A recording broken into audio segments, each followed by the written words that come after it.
মানুষের জীবনে কি হয় জানো, কেউ যখন একবার মন থেকে উঠে যায় তখন আর তাকে মনে ফিরিয়ে আনা যায় না।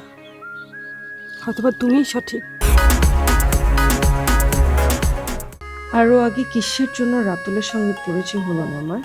দীপু যদি রাতুলের মতো করে আমাকে একটু বুঝতো, তাহলে তো আমাদের জীবনে এরকম কলঙ্কের দাগ পড়তো না।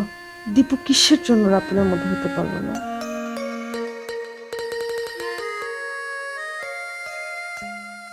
তুমি কি কিছু চিন্তা করছো? আমার কি চিন্তা শেষ আছে? তোমার যত চিন্তা আমি চাই সেগুলোর ভাগ নিতে, যদি তোমার আপত্তি না থাকে। তুমি সত্যি বলছো? আমি কি কখনো তোমাকে মিথ্যা বলেছি বলো তো? সত্যি বলতে কি, যখন আমি তোমার সাথে কথা বলি, যখন আমি তোমার পাশে থাকি, তখন আমার মনের ভিতরে ভিন্ন রকমের একটা অনুভূতি খেলা করে। সেটা আমি তোমাকে কখনোই বোঝাতে পারবো না।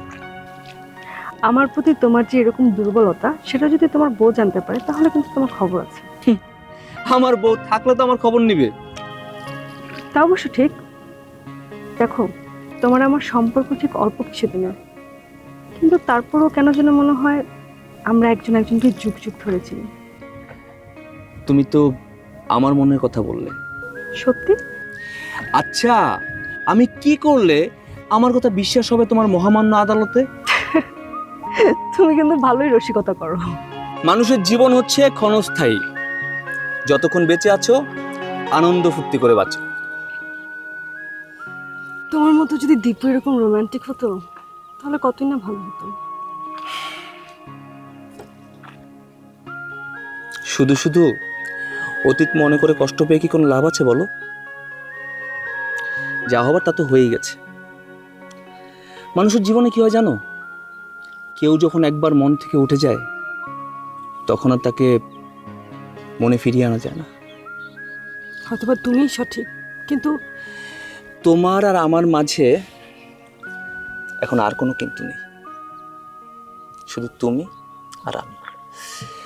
দেখো, এই যে নদীর মাঝখানে আজকে আমরা দুজন বসে আছি, চারপাশে সবুজ, এই নৌকা, আশেপাশে আর কেউ নেই। পৃথিবীটা মনে করো যে আমাদের জন্য এরকমই, চারপাশে সব আছে কিন্তু আমাদের দুজনের জন্য শুধুমাত্র আমরা দুজন। আর বেশ এরকমই কিছু হতো। বাই দ্য ওয়ে, তোমাকে কিন্তু আজকে অনেক সুন্দর লাগছে। Thank you.